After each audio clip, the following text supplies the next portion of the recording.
Quel match de dingue! Vraiment, on a assisté à un match de dingue. 3 buts partout. Je ne vais pas vous mentir, je suis déçu, vraiment déçu, parce que j'espérais qu'on devait quand même s'imposer à domicile. J'avais pronostiqué 3 buts à 1 en notre faveur, mais comme je le disais, il y avait une bonne chose, c'était que Pavard n'était pas là, Dumfries n'était pas là et Thuram. En fait, j'ignorais que Dumfries devait être de retour, j'ignorais que Thuram devait être de retour. Mince!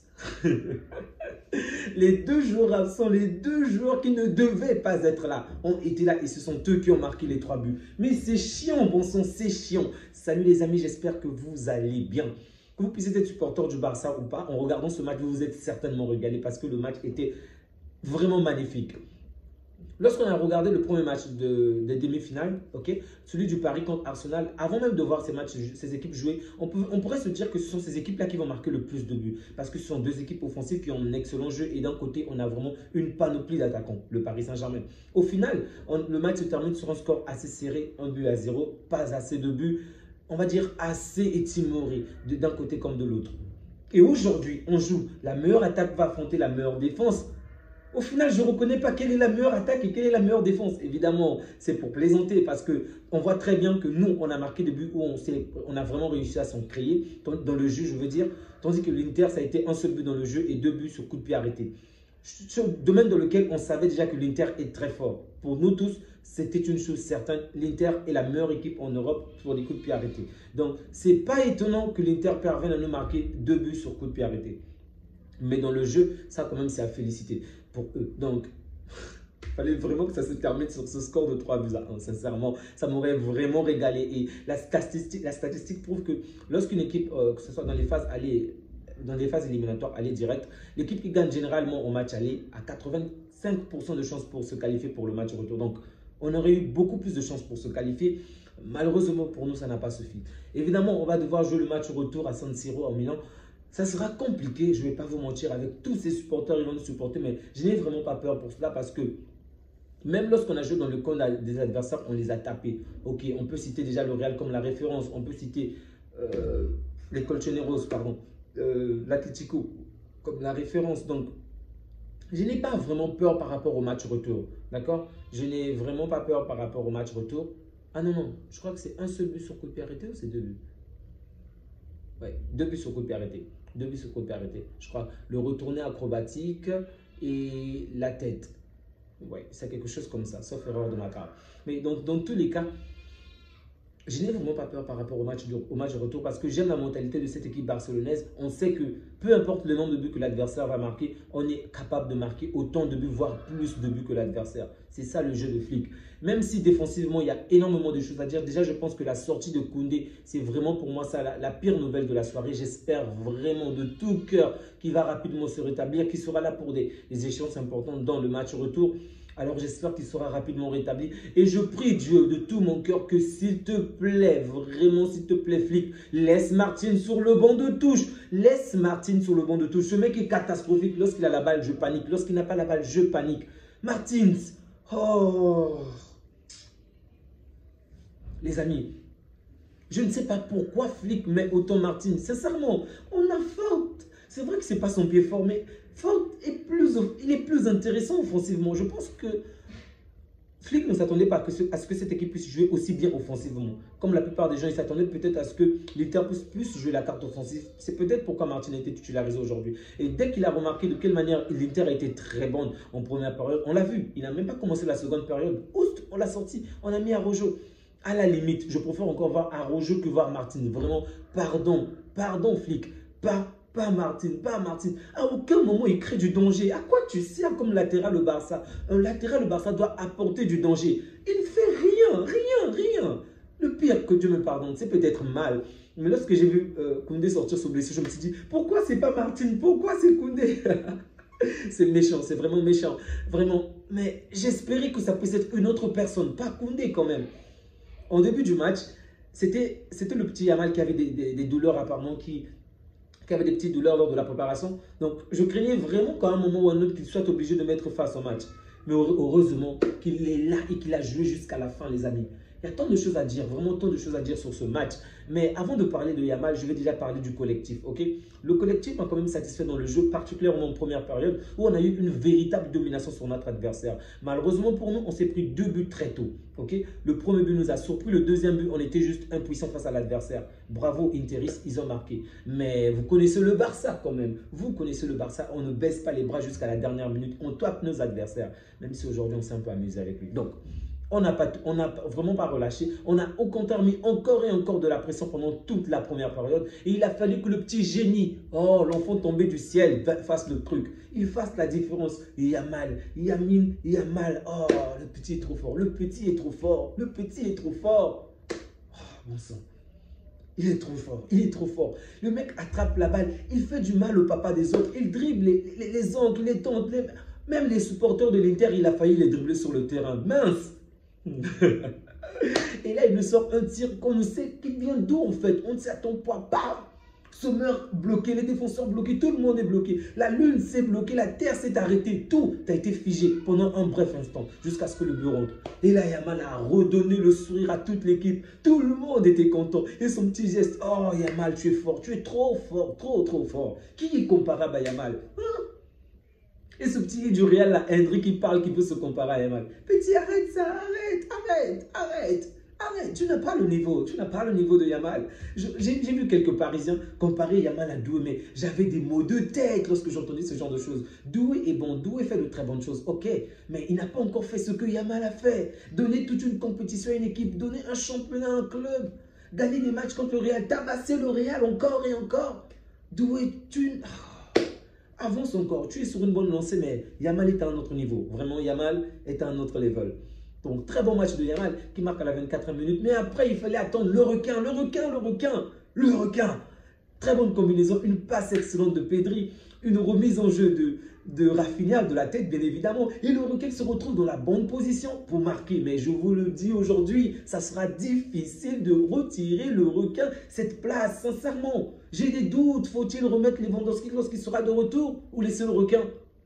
Donc, semblable le requin, une fois encore, a été décisif, très bon. Même si après, il s'est éteint comme la majeure partie des joueurs en deuxième période principalement. Mais il a été bon, il s'est bien positionné et il a marqué vraiment très bon match du requin. J'ai vu que c'est Dumfries qui a été nommé homme du match. Bon, son premier but a été vraiment excellent. Son deuxième but, c'était très bon, même si je pense que Olmo est fautif parce qu'il cause vraiment du désordre lors du coup de pied arrêté. Mais bref, dans tous les cas, moi, je l'aurais donné à Yamal. Donc, le requin qui marque sur un très bon but. Vraiment un très bon but. Ensuite, 2-2 partout. Donc, la première période se termine sur ce score de parité. Mais il y avait une large domination du Barça. On retourne à la seconde période. Et là, l'Inter, en fait, on revient avec une toute petite avance. Il y a, on va dire, un certain équilibre entre les deux équipes. Mais il a fallu que l'Inter trouve un corner et, une fois encore, parvienne à marquer. Dumfries. Mauvaise gestion de Olmo, il parlait beaucoup trop, il se discutait beaucoup trop avant qu'on tire. Au final, il cause du désordre, il déconcentre Chesney. Oh, punaise. Dumfries prend de l'ascendant et il parvient à marquer. Le match de Olmo, je précise que je ne l'ai vraiment pas aimé. Alors là, je ne l'ai vraiment pas aimé. Il a réussi à se procurer, je crois, une seule occasion. Une occasion difficile, je tiens à préciser. Il a été exceptionnel sur cette occasion, même si la finition n'était pas bonne. Mais en dehors de cette occasion-là, j'ai détesté son match. Je l'ai vraiment détesté. Je connais le Olmo qui nous a fait marquer. Le Olmo qui nous avait mon frère ébahi depuis le début de la saison. Je comprends qu'il vient d'une longue blessure. Mais Olmo, on t'a vu avec l'Espagne, on t'a vu avec le Barça. Tu dois faire mieux que ça, sincèrement. Offensivement, je n'ai pas aimé son match. J'aurais encore même préféré que le petit Firmino commence et Olmo rentre après. Parce que lorsque Olmo rentre, il est frais et les joueurs adversaires, l'adversaire est un tout petit peu faible, on va dire, un tout petit peu épuisé. Il arrive plus facilement à faire la différence, ok, puisqu'il revient d'une blessure. Donc, il faut l'accorder un peu plus de temps. Donc, j'espère qu'il sera peut-être remplacé au match retour. Je vous l'avoue. Donc, Dumfries qui marque encore 3 buts. Pardon, le troisième but. Donc, 3-2 en faveur de l'Inter. C'était difficile. Je me suis dit, oh mince, ils ne vont pas relâcher. Mais... Et c'est là que Olmo me fait comprendre que, attends, ne me sous-estime pas. J'ai bossé pendant des entraînements avec Flick et toute l'équipe. Attends, tu verras. Corner, Olmo qui fait la passe. Donc, la passe directement dans l'axe, dirigée vers Yamal. Mais le petit Yamal regarde à 180 degrés. Il a tout vu, il a tout mémorisé. Il sait là où X et Y se trouvent. Il écarte carrément ses jambes. Donc, il laisse passer la balle direct à Rafinha. Le bombasso de Rafinha, le bombasso, on puisse sentir hors de la surface, à distance, puisse sentir. Oh, Rafinha m'a tellement régalé aujourd'hui avec des puissants tirs. Mais à un moment, je me suis dit, mince, pourquoi Pedri ne s'entraîne pas dans ce domaine? Il y a des moments où tu te vois, Pedri, il limite 2, 3 joueurs. En fait, en face de lui, il est devant la surface adverse. Il y a parfois 2 ou 3 joueurs. Mec, arrête de chercher la passe, arrête de chercher X et Y. Tire juste, tire juste, tire juste, Pedri, tire juste. Mais il ne le fait pas. Et ça, c'est ce que je trouve regrettable. C'est bien lorsque Pedri marque, mais aujourd'hui, si Pedri, avec cette petite capacité que Rafinha a attirée à distance, en tout cas par rapport au match que Rafinha a fait aujourd'hui, Pedri aurait pu créer beaucoup plus de danger. Vraiment, beaucoup plus de danger. Bref, donc le bombasse de Rafinha touche la barre transversale et ça fait du bruit. En fait, les 2 buts du Barça ont vraiment fait du bruit. Les 2 buts. Ouais, le début, celui de Yamal au premier poteau, là où tout s'est figé, le ciel, la terre, tout s'est figé, même le stade. Papa, ça fait du bruit. Et le dernier but de Rafinha contre la barre transversale, en fait, la balle devait ressortir. Au final, ça touche Sommer dans le dos et ça rentre dans le filet. Mais j'étais vraiment dégoûté de voir qu'on ne puisse pas l'accorder. Le tir est puissant et c'est vrai que ça ne devait pas rentrer. C'est vrai que ça devait ressortir, mais l'action est tellement belle. L'action est tellement belle. Donnez ça à Rafinha. Donnez à Rafinha. Oh, mince. Je me suis régalé, les amis. En fait, c'était tellement beau, vraiment beau, un beau match. C'est vrai que le score ne se termine pas en notre faveur. J'aurais vraiment souhaité que l'on puisse gagner avec au minimum 2 buts d'écart, mais tout reste encore à jouer, tout est encore possible. Et à San Siro, ça ne sera vraiment pas facile. Alors, on ne doit pas sous-estimer l'adversaire, on ne doit vraiment pas se relâcher. Et j'espère de tout cœur que Koundé sera de retour, que Lewandowski sera de retour, que... Surtout, le petit, tu nous as manqué. On l'a vu, Rafinha s'est moins vu aujourd'hui. Surtout la première période, alors que Yamal, en fait, c'est Yamal qui a mené toute la danse de la première période, ok? C'est Yamal qui a vraiment mené la cadence. Et pourquoi de l'autre côté, il y avait pratiquement... Rafinha était inexistant? Parce que Rafinha, il va combiner avec qui? Avec Gérard Martins. Mais n'importe quoi. Il va combiner avec Gérard Martins. Mais non, non. Il n'est pas à la hauteur, Martins. C'est pourquoi je demande, mets-nous Hector Ford. Hector Ford dribble. Hector Ford défensivement. Ok, il y a encore des limites, mais... il est parfois mieux que Martins, en fait. Hector Ford presse. Je ne comprends pas. Si vous avez compris pourquoi Martins est là, et si vous connaissez les points forts de Martins, dites-moi, tout ce que je vois Martins faire, c'est créer du danger. Même des arrêts décidés. On centre la balle arrive dans notre camp. C'est à lui de ressortir la balle. Il donne un coup de tête où la balle remonte en l'air. Il vient pratiquement dans les pieds en fait, dans la direction de l'adversaire. Heureusement que Pedri était là et d'autres joueurs.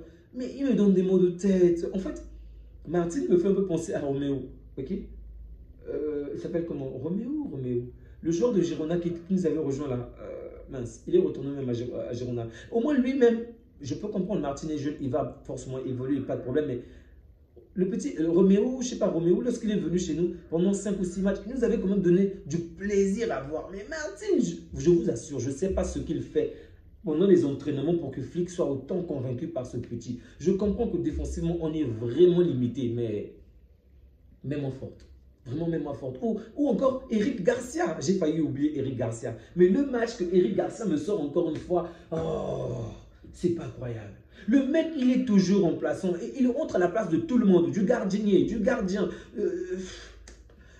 de réparateur. En fait, il fait tout le monde. Eric Garcia, c'est le mec où, dans une soirée, tu l'appelles, allons nous battre. Il va mieux se battre que toi. Allons supporter telle équipe, il va mieux supporter que toi. Allons dribbler, il va mieux dribbler que toi. Bon, je ne l'ai jamais vu faire des dribbles. Eric Garcia est trop... En fait, c'est un remplaçant vraiment de qualité. Peu importe le poste où il est, peu importe le poste où on l'attribue, il fait un bon match. Vraiment un bon match. Je suis quand même déçu par rapport à la qualité de nos tirs, il faut l'avouer. On aurait vraiment mérité plus que ça. Dans le dernier jet, c'était vraiment pas parfait parce qu'on a 17 tirs, 9 cadrés. Sur les 9 cadrés, 3 buts. C'est pas correct. Du côté de l'Inter, ils ont 7 tirs, 3 cadrés, 3 buts.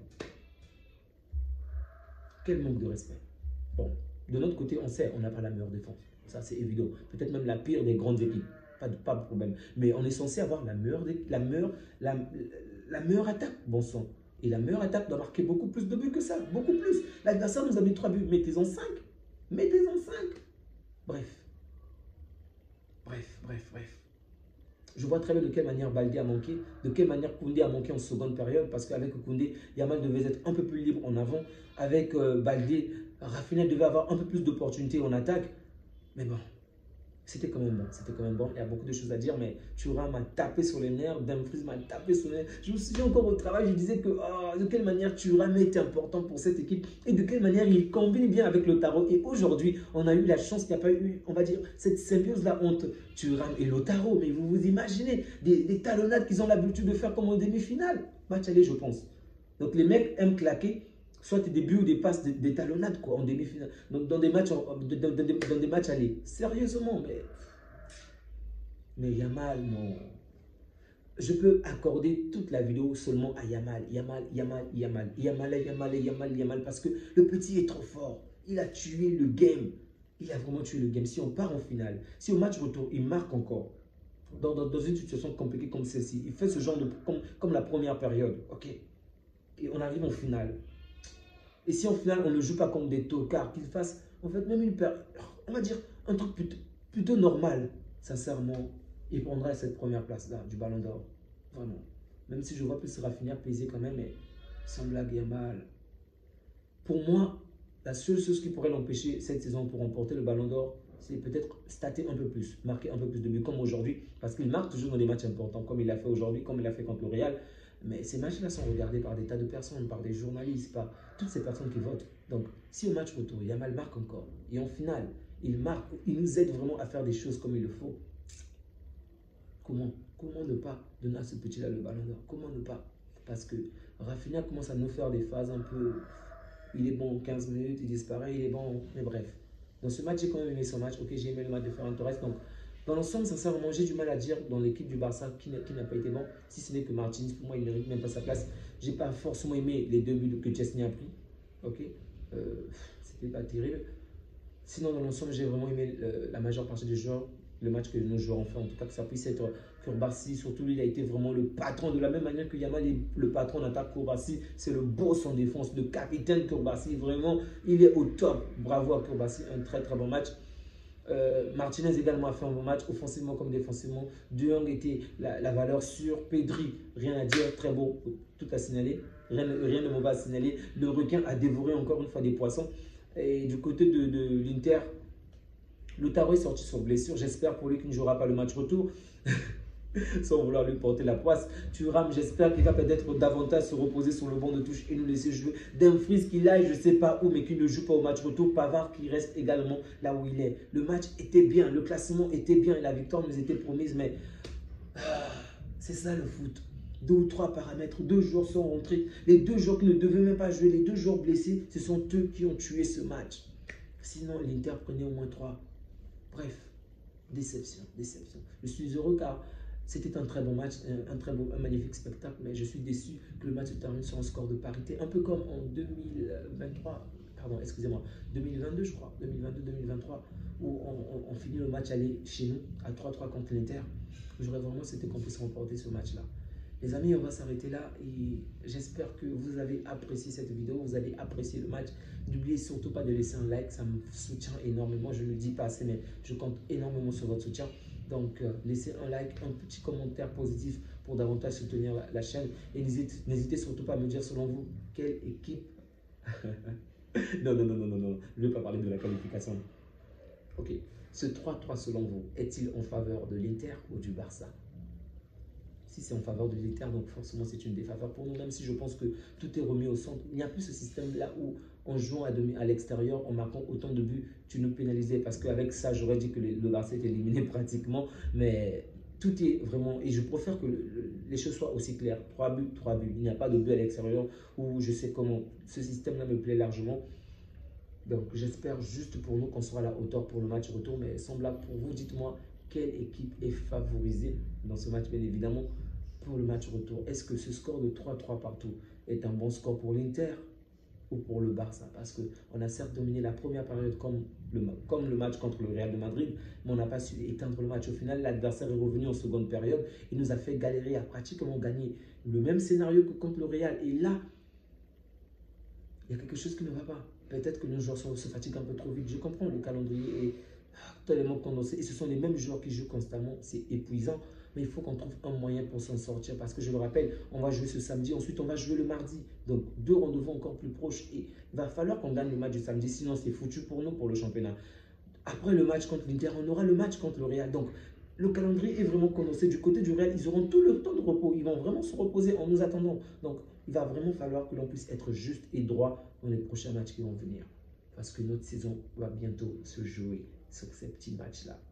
Les amis, merci encore pour votre soutien. Merci à vous qui continuez à soutenir la chaîne du début jusqu'à la fin. Pour vous là, qui êtes restés jusqu'à la fin pour voir cette vidéo, vraiment que Dieu vous bénisse. On se dit à bientôt. Visca Barça.